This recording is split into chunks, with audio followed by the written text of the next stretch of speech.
Nos han enseñado que la naturaleza humana nos hace competitivos y egoístas. Pero ¿será cierto? ¿Somos naturalmente egoístas? ¿Cómo somos con los demás? El más fuerte siempre se impondrá sobre el más débil. Los más ricos seguirán dominando a los más pobres. ¿Estamos destinados y destinadas a vivir en eterna desigualdad? ¿Siempre fue así?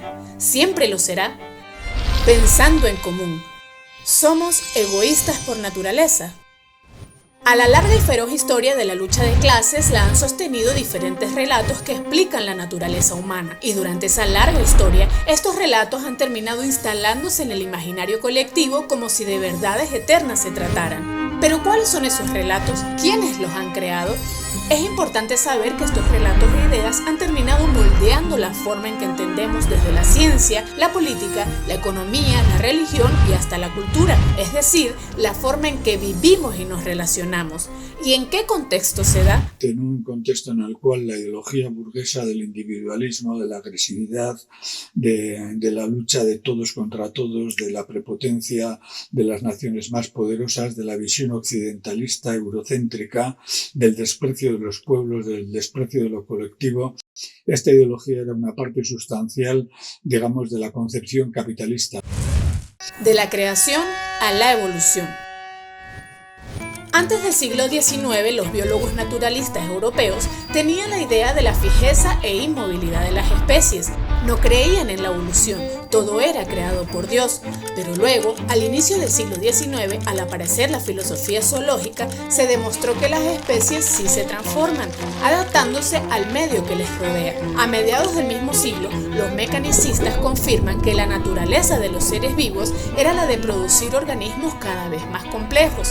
Así nace la teoría denominada Ley de la Selección Natural, basada en la idea de que las especies se autorregulan bajo un proceso de selección en el que solo sobreviven aquellos más aptos para adaptarse al medio. A finales del siglo, esta teoría se potencia cuando un entusiasta decide tomar la ley de la selección natural y traerla al campo de la sociología, concluyendo que la lucha por la vida y la supervivencia del más apto no solo son mecanismos por los que la vida se transforma y evoluciona, sino también la única vía de todo progreso humano. A esta corriente se le llamó darwinismo social y sirvió para concluir que las clases sociales también responden a esta lógica, así que los grupos ubicados por encima son los mejor adaptados y los de abajo, pues... El egoísmo, ¿una virtud moral?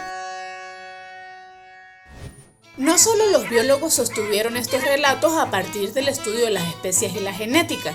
Algunos demógrafos afirmaron que el crecimiento de la población no era igual al de los recursos disponibles. Por tanto, la regulación era importante, así como frenar el crecimiento. Guerras, pandemias y hambre han sido parte de la receta. Incluso durante el siglo XX crearon todo un sistema filosófico llamado objetivismo, el cual sostenía que el egoísmo era una virtud moral, mientras que el altruismo y la solidaridad eran algo irracional. Pero, ¿no existen otras explicaciones sobre el tema? El apoyo mutuo, una nueva ética evolucionista. Corrientes enteras de las ciencias y el pensamiento han logrado hacer aportes vitales a los que se pueden centrar en una nueva ética evolucionista, basada en la importancia del apoyo mutuo, que demuestra que desde la formación celular existe una evolución orgánica que se da por vía de la simbiosis, es decir, de la asociación o la cooperación. Este hallazgo, trasladado al debate de la evolución de la especie humana, demuestra que los humanos al cooperar con sus congéneres favorecen a su propia genética y por lo tanto a su propia especie.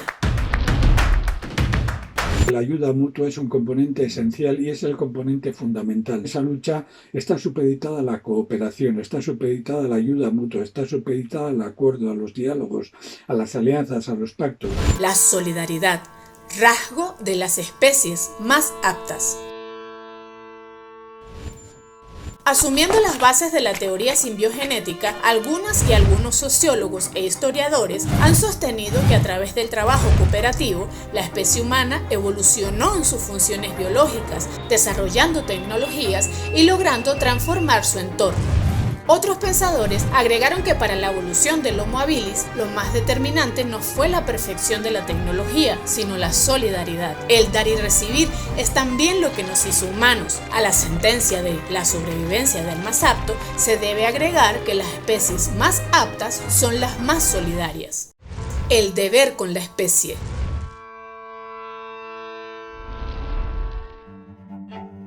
Debatir sobre la naturaleza de la especie humana es tarea obligatoria del proyecto comunal venezolano. Entender el papel de la ciencia y el pensamiento dominante en la configuración política del mundo desigual y egoísta en que vivimos. Pero no se trata solo de debatir o entenderlo, sino que se trata de que hagamos algo. Transformar la realidad es un deber que tenemos con nuestra propia especie.